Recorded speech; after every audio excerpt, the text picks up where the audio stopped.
तुम्हाला पण कधी तुमच्या आयुष्यात असं जाणवलं का की आपल्याजवळ सर्वच काही आहे, चांगली लाईफस्टाईल आहे, फॅमिली आहे, पैसा आहे, सर्व काही ठीक आहे, पण मनात एक असा रिकामेपणा जाणवतो?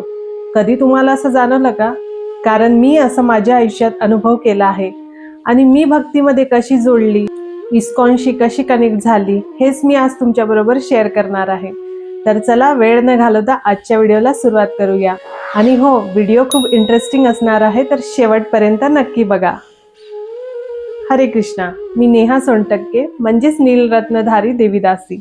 तर खूप खूप स्वागत आहे तुमचं माझ्या यूट्यूब चॅनलमध्ये, ज्याचं नाव आहे नेहाज व्लॉग. तर भक्तीत येण्याआधी माझं जीवन देखील खूप नॉर्मल होतं. जसं आपलं साधारण रुटीन असते की सकाळी उठणं, आंघोळ करणं, नंतर आपली जे काही पूजापाठ आहे ते करणं आणि बाकीचे घरकाम, आणि दिवस आपला कसा जायचा हे आपलं फक्त कामात किंवा अदर गोष्ट, मग सोशल मीडियामध्ये, आणि असाच दिवस निघून जायचा. असं करता करता माझ्या आयुष्यातले 30 वर्ष कसे गेले हे तर मलाच चांगलं माहीत आहे. कधी एंटरटेनमेंट तर कधी काही, असाच दिवस निघून जात होता. कधी कळतच नव्हतं की खरी भक्ती काय आहे. पण हे सर्व असताना देखील आयुष्यात असं रिकामं रिकामं वाटत होतं की खरा आनंद काय आहे ते अनुभवता नव्हता येत. तर माझं आधीचं जीवन कसं होतं? मी पण एक मिडल क्लास फॅमिलीमधूनच आली आहे. तर म्हणजे लग्न झाल्यानंतर नॉर्मल जे रुटीन असतं की रोज आपला स्वयंपाक करणं, मग घरातली पूजा वगैरे जे काही काम वगैरे आहे ते आवरायचं, आणि त्यानंतर थोडं काही वाचायला वेळ भेटला तर ते करायचं. तर सुरुवातीला तर मी जॉब वगैरे करायची, तर त्यामुळे मला भक्तीत एवढा म्हणजे वेळ नव्हता मिळत. पण लग्न झाल्यानंतर मग मी जॉब वगैरे सोडला आणि त्यानंतर फुल टाईम मी हाऊसवाईफच होती. तर त्यानंतर मग माझी जी फॅमिली आहे, म्हणजे सासरची जी फॅमिली आहे, तर ती वारकरी बॅकग्राऊंडची आहे. तर आम्ही म्हणजे आमच्याकडे जसं भागवतम, भगवद्गीता, ज्ञानेश्वरी या सर्व गोष्टी पहिलेच पासून अवेलेबल होत्या. तर मी कधी असा वेळ भेटला तर ती वाचायची सुद्धा. आणि मग म्हणजे मला 30 वर्षानंतर कळली की भक्ती कशी करायची, आणि तेही इस्कॉनमध्ये आल्यानंतर. तर मी तुम्हाला सांगते की भक्तीमध्ये कशी आली. लग्नाच्या आधी मी फक्त भक्ती म्हणजे की फक्त अर्चनम, जसं आपल्या भगवंताची सेवा करणं, फक्त त्यांना आंघोळ करणं, कधी जमलं तर त्यांना नैवेद्य दाखवणं, कधी नाही दाखवणं.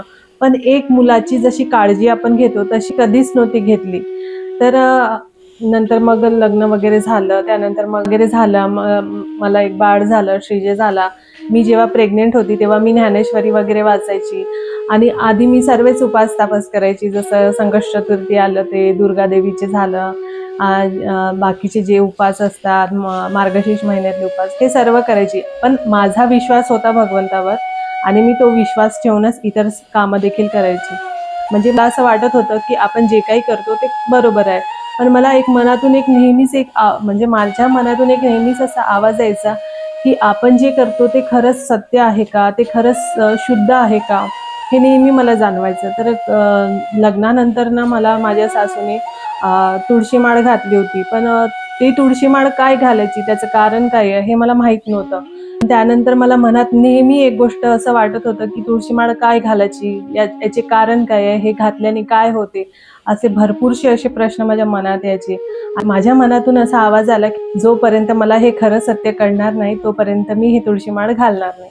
तर असा मी स्वतःच्या मनाशी एक निर्णय घेतला की तुळशी माळ मी तेव्हाच घालेल जेव्हा मला खरंच याची सत्यता कळेल. तर हळूहळू अशी रुची वाढत गेली. तर सुरुवातीला तर मी गजानन महाराजांची सेवा करायची, त्यांची जी काही पोथीपाठ आहे ती वाचायची, पण ती सर्व काही मनापासून केलं मी.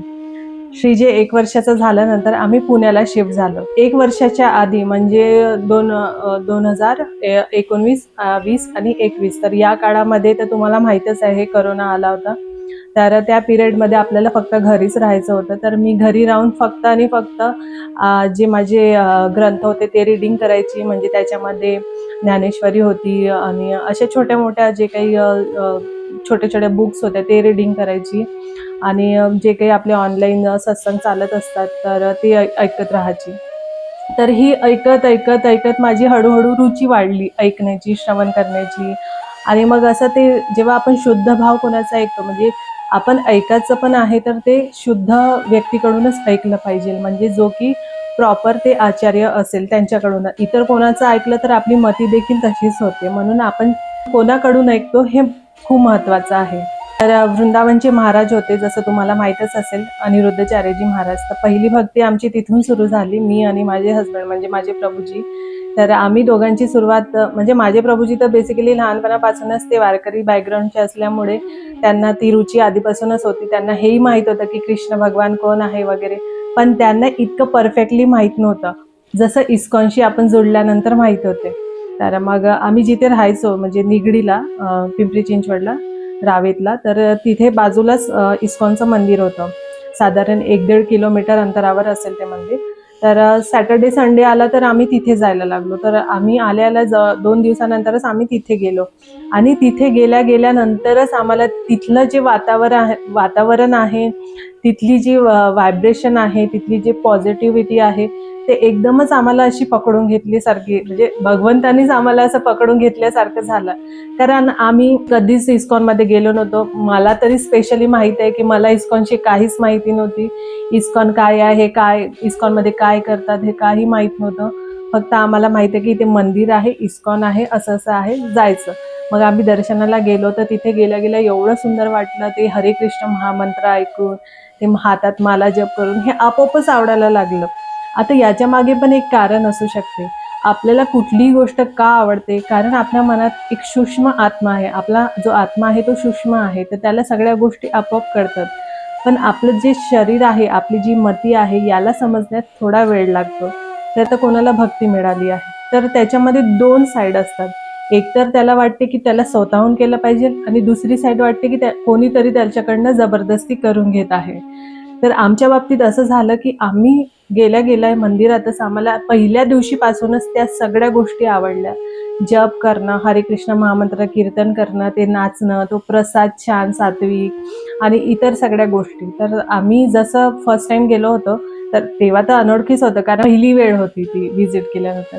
तर फर्स्ट टाइम तर कोणाला एवढं आपण विचारू नाही शकत की काय आहे, हे माला कशी करायची, हे जप कसं करायचं, जप करायची, कुठली माला घ्यायची, काहीच नव्हतं माहीत. फक्त आम्हाला माहीत आहे की इथे यायचं, आरतीमध्ये नाचायचं, छान छान प्रसाद घ्यायचं, एवढंच माहीत होतं. मग हळूहळू आम्ही जायला लागलो तिथे मंदिरात आणि मंदिरात मग तिथे सॅटर्डेला प्रसाद राहायचा, तर ते प्रसाद वगैरे खायचो. मग ते प्रसाद खाऊन आमच्यामध्ये इतका बदलाव येऊन गेला की आम्ही लगेच चाय कॉफी सोडली, कांदा लसूण सोडला, इतर जसं मॉलमध्ये इतर जागी फिरायला जातो ते फिरायला बंद केलं आणि हळूहळू जे काही त्यांचे रिच्युअल्स आहे इस्कॉनचे ते आम्हाला आवडायला लागले होते. तर आम्ही हळूहळू आपल्या जीवनात ते उतरवायला लागलो. तर असं करता करता आमच्यासोबत म्हणजे असं करता करता मी आणि माझे हजबंड आम्ही दोघं पण असं सेम लाईनमध्ये आणि सेम याच्यामध्ये चालू केलं. तर आम्हाला ना कोणी सांगितलं की तुम्ही असा जप करा, आम्हाला ना कोणी सांगितलं की तुम्ही कंठी धारण करा, आम्हाला ना सांगितलं की तुम्ही कृष्णाची सेवा, कोणीच काही नाही सांगितलं. आम्ही स्वतःच आमच्या मनाने, आमच्या दोघांचंही सेम याच्यात झालं. आम्ही दोघेही आमच्या मनाने जसं खूप चांगलं करता येईल तसं करण्याचा आम्ही प्रयत्न केला. तर इथूनच आमची मग भक्ती चालू झाली होती. आणि मेन म्हणजे आम्हाला माहिती आहे की इस्कॉन मंदिर पुण्यातच आहे, तर कुठेही नाही आहे असं आम्हाला माहीत पडलं. पण नंतर हळूहळू तिथे जायला लागलो, लोकांशी जोडायला लागलो, तर आम्हाला माहीत पडलं की इस्कॉन मंदिर नागपूरला सुद्धा आहे. आम्ही इतके शॉक झालो की अरे, आपण नागपूरचेच आहोत आणि आपल्याला इस्कॉन मंदिर नागपूरमध्ये आहे हे अजून कळलं नाही. इतके 30 वर्ष चालले गेले आणि नागपूरमध्ये इस्कॉन मंदिर आहे हे आपल्याला कसं माहीत नाही. आणि जेव्हा की ते मंदिर आमच्या घरापासून जवळपास 10 ते 12 किलोमीटर अंतरावरच असेल, पण आम्ही इतक्या वर्षाची राहिलो, माहीत सुद्धा नव्हतं की इस्कॉन मंदिर हे नागपूरमध्ये पण आहे. मग हळूहळू आम्ही कधी भक्तीमध्ये समोर गेलो तसं मग आम्ही कधी नागपूरला गेलो तर मग इस्कॉनमध्ये व्हिजिट करायचं आणि मग तिथले पण जे काही भक्त आहे त्यांच्याबरोबर आमची ओळख व्हायला लागली. मग हळूहळू हा भक्तीचा प्रवास आमचा सुरू झाला. तर असं करता करता जवळपास आम्हाला 2 ते 3 वर्ष लागले. आम्ही कंटिन्यू जप करायचं आणि जप करता करता आम्ही 1-2 अशा माळांनी सुरुवात नाही केली. सुरुवातीला तर म्हणजे मला स्पेशली असं वाटतं की लोक काय म्हणेल, आपण तिलक लावतो, आपण कंठी लोक आपल्याकडे पाहून हसेल की हे काय करतात, हे काय असे जप करतात, यांच्या हाताला काय लागलंय, यांच्या हाताला फ्रॅक्चर की झालाय का, हे जप करतात. सडनली असं पण लोक आम्हाला भेटले की तुम्ही असं समोरून येऊन विचारू लागले, तुमच्या हाताला काही फ्रॅक्चर झाला आहे का, तुमचा हात का असा आहे.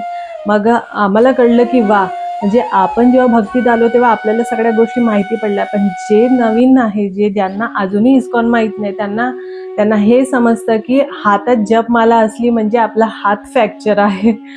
तर अशा गोष्टी आमच्यासोबत घडल्या. तर आणि मग हळूहळू आम्ही सगळं ते फॉलो करत राहिलो, जे काही त्यांचे रूल्स आहे. आता रूल्स काही त्यांचे इतके खूप हार्ड अँड फास्ट नाही आहे, सिम्पल रूल्स आहे. आणि हे रूल वृंदावनात सर्वच संप्रदायामध्ये आहे. तुम्हाला असं नाही की इस्कॉनमध्येच हे रूल बघायला मिळेल. हे रूल सर्व संप्रदायामध्ये फॉलो केलं जातं. तर इस्कॉनचे रूल्स काय आहे, इस्कॉन काय आहे, हा पण प्रश्न तुमच्या मनात येतच असेल, जे कोणी नवीन असेल ते. तर सेपरेट मी याच्यावर एक व्हिडिओ बनवेलच की इस्कॉन काय आहे, इस्कॉनची संपूर्ण माहिती त्या व्हिडिओमध्ये असेलच. सुरुवातीला जप करता वेळेस मला असं वाटायचं की लोक काय म्हणतील, तर मंदिरात जाऊनच जप करायचं किंवा घरी असल्यावर आम्ही मग सकाळी जो वेळ भेटला त्यावेळेस जप केला, पण बाकी दिवस सोडून द्यायचा, जप केला नाही केला तर चालते असं वाटायचं. पण हळूहळू 1 माळा, 2 माळा, 3 माळा, मग डायरेक्ट 16 माळा आम्ही करायला लागलो. आणि सुरुवातीपासून 16 माळा करायला लागलो, तर ते आत्ताही कंटिन्यूच आहे, कधीच ब्रेक आलेला नाही. मग त्यात तब्येत खराब असो काही असो, पण आम्ही जप हा कंटिन्यूच करतो आणि तो करायलाच पाहिजे. कारण खरा आनंद तोच घेऊ शकतो जो या नावात डुबलेला आहे. तर मग आम्ही हळूहळू भक्तीमध्ये आलो. आम्हाला 3 वर्ष कंप्लीट झाले. त्यानंतर मग आम्ही कात्रजला शिफ्ट झालो. तर कात्रजला शिफ्ट झाल्यानंतरच आम्हाला भक्ती जणू काही खूप स्पीडनी वाढली असं वाटलं. जसं इकडे शिफ्ट झालो म्हणजे इस्कॉन NVCCला, तर त्याच्यानंतर लगेच आम्हाला सेवा मिळाली. म्हणजे स्पेशली मला गोरनिताईची हार सेवा मिळाली. मला वाटते तेव्हा 3-4च दिवस झाले होते आम्ही इथे आल्या. तर मंदिरात गेलो, त्यानंतर माताजींशी मी भेटली, त्यांच्याशी ओळख झाली. मग सेवा कशी करायची, भक्तांशी कनेक्शन कसं बनवायचं, भक्तीमध्ये अग्रेसिव्ह कसं व्हायचं, या सगळ्या गोष्टी इथूनच शिकायला मिळाल्या खूप छान छान. आणि भक्तांबरोबर बॉन्डिंग पण हे खूप वाढत गेलं. तर मग त्यानंतर 6-7 महिन्यानंतरच आमची दीक्षा सुद्धा झाली. तर दीक्षा आमची झाली परमपूज्य लोकनाथ स्वामी महाराजांकडनं. तर आम्हाला खूप लोक असे म्हणायचे की तुम्ही खूप छान आहात, तुमची भक्ती खूप चांगली आहे, तुम्हाला खूप लवकर दीक्षा मिळाली, तुम्हाला खूप छान नाव मिळालं, महाराजांची कृपा खूप आहे तुमच्यावर. तर या सगळ्या गोष्टी आम्हाला ऐकायला मिळाल्या. पण खरं सांगू का, आपल्या भक्तीत आपण तेव्हाच परिपक्व बनतो जेव्हा आपला विश्वास हा भगवंतावर खूप पक्का असेल. असं नाही की आपल्यावर कुठलंही संकट आलं तर आपला विश्वास हा कमी व्हायला पाहिजे, नाही. आपला विश्वास जसा पहिले होता तसाच राहिला पाहिजे. आणि भगवंत तेच बघतात की तुमच्यामध्ये भगवंताबद्दल किती भाव आहे, तेच बघतात आणि तेच त्यांना आवडतात. आणि मेन म्हणजे आपण आपल्या सेवेमध्ये किती तत्पर आहे हे सुद्धा बघतात. तर नेहमी आपण कुठलीही सेवा असो, साधी झाडू लावणं किंवा फरची पुसणं, मंदिरातली जे काही सेवा आहे ती आपण पूर्ण श्रद्धेने निष्ठेने पार पाडलीच पाहिजे, तरच भगवंत आपल्यावर प्रसन्न होतात. तर भक्तीत जोडायच्या पहिले आमच्या लाईफमध्येही भरपूर असे प्रॉब्लेम्स यायचे. म्हणजे दोघांची अनबन व्हायची आणि श्रीजी असल्यामुळे मग हे ऑफिसला जायचे, मी घरीच राहायची. तर पूर्ण दिवस माझा असं बोरिंगमध्ये जायचं, काही करायला नव्हतं, काही वाचायला नव्हतं आणि जास्त कोणाशी एवढा संपर्क झालेला नव्हता. तर मग दिवसभर काय करायचं, आणि त्या पिरियडमध्ये मी असं डिप्रेशनमध्ये राहायची. कारण नुसतं दिवसभर मला मग श्रीजीला बघायचं राहायचं. मला असं वाटायचं की माझ्या लाईफमध्ये काही चांगलं आहेच नाही का, तर मला असं काहीतरी नवीन नवीन करायची इच्छा नेहमी राहत होती. पासून भक्तीत आली तेव्हापासून लाईफ टोटली चेंज झाली आहे. आता 1 मिनिटाचा सुद्धा वेळ असा खाली जात नाही किंवा मिळत नाही. आता असं वाटते की आणखी काय करावं, आणखी काय शिकावं, आणखी काहीतरी खूप छान असं करायचं आहे. तर हाच प्रयत्न अजूनही चालूच आहे. तर अजूनच मग मी हे यूट्यूब चॅनल चालू केलं आहे.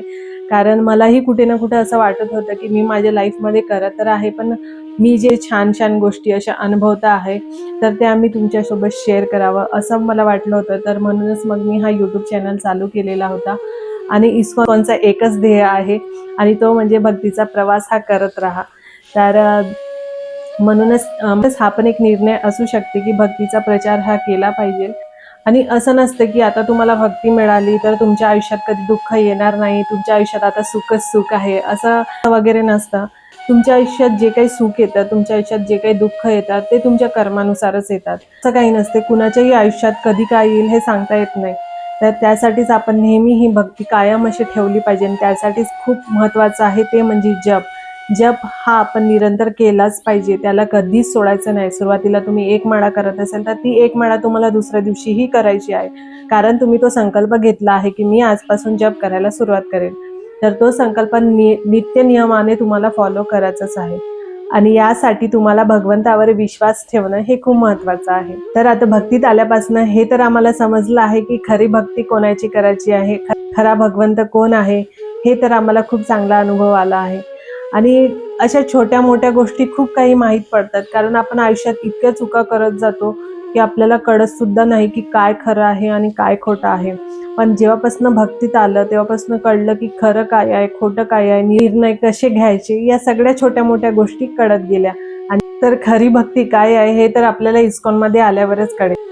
तर जर तुम्हाला पण जोडायचं असेल आणि भक्तीत यायचं असेल तर सर्वप्रथम तुम्ही जे काही तुमच्या आयुष्यात करता एकदा स्वतःला विचारा की खरंच तुमच्या जगात खुश आहात का, तुम्हाला शांती खरंच मिळते का, तुम्ही जे काही काम करता त्यामध्ये तुम्हाला आनंद मिळतो का. हा प्रश्न तुम्ही नक्कीच स्वतःशी विचारा. त्या प्रश्नाचं उत्तर हो मिळत असेल तर नक्कीच तुम्ही जे काही करता त्यामध्ये भक्ती नक्कीच आहे. पण जर तुम्हाला खरा आनंद हा अनुभवता येत नसेल तर आजपासूनच तुम्ही एक माळा तरी जप करायला सुरुवात करा. तुमचा जो काही आवडीचा मंत्र आहे, जसं आता वारकरी संप्रदायामधला, तर वारकरी संप्रदायामध्ये रामकृष्ण हरीच जपतात, तर तुम्ही तोच मंत्र जपा. किंवा तुम्हाला कुठलाच मंत्र समजत नसेल की कोणता मंत्र जपावा, तर हरे कृष्ण महामंत्र हा सर्वात महत्त्वाचा आणि महामंत्र आहे. हा मंत्र तुम्ही कुठेही जपू शकता, झोपताना, उठताना, बसताना, कुठलंही काम करताना हा मंत्र तुम्ही जपू शकता. सुरुवात तुम्ही एक माळेने करा, हळूहळू तुमच्यामध्ये परिवर्तन हा नक्कीच येईल. आणि कारण कुठलीही गोष्ट सुरुवात करण्यासाठी आपल्याला आपल्या मनाची तयारी केली पाहिजे. तर मग तुम्हाला देखील भक्तीमध्ये यायचं असेल, भक्तीचा खरा अनुभव घ्यायचा असेल तर नक्कीच तुम्ही आजपासून जप करायला सुरुवात करा. कारण भक्तीतली पहिली पायरी ही श्रवण आहे आणि नाव घेतल्याने आपण भगवंताचं नाव देखील ऐकतो आणि ते ऐकल्याने आपल्याला हळूहळू शक्ती अशी मिळत जाते आणि तिथूनच खरी भक्तीची सुरुवात होते. आणि भक्ती करण्यासाठी काही अडथळा नाहीये, फक्त तुम्हाला थोड्या गोष्टीचा त्याग करावा लागेल. त्या त्यागमध्येच तुम्हाला खरंच आनंद जाणवेल. तर मी माझ्या आयुष्यात बदल घडवून आणू शकते, तर तुम्ही देखील हे नक्कीच करू शकता. फक्त यासाठी तुम्हाला तुमच्या मनाची तयारी करावी लागेल आणि तेही पक्की आणि शुद्ध. तर मग आजच्या व्हिडिओमध्ये एवढंच. आय होप मी माझ्या आयुष्यात जे काही अनुभवलं ते आज मी तुमच्याबरोबर शेअर केलं आहे. तर तुम्हाला हा व्हिडिओ कसा वाटला मला कमेंट करून नक्की सांगा. आणि भक्ती रिलेटेड कुणाचे काही प्रश्न असतील तर तेही देखील विचारा. थोडंफार सुटलं असेल तर मी येणाऱ्या व्हिडिओमध्ये ते नक्कीच सांगेल. आता मला जे काही आठवलं तेच मी आज तुमच्याबरोबर शेअर केलं. व्हिडिओ कसा वाटला कमेंट करून नक्की सांगा. चला तर मग भेटूया आणखी एका नवीन व्हिडिओमध्ये. तोपर्यंत हरे कृष्ण. आणि हो, जर हा व्हिडिओ आवडला असेल तर प्लीज इतर लोकांशी देखील शेअर करा. चॅनलवर नवीन असाल तर प्लीज या यूट्यूब चॅनलला सबस्क्राईब करा. परत भेटूया आणखीन एका नवीन व्हिडिओसोबत. तोपर्यंत हरे Krishna. Hare Krishna, Hare Krishna, Krishna Krishna, Hare Hare, Hare Rama, Hare Rama, Rama Rama, Hare Hare.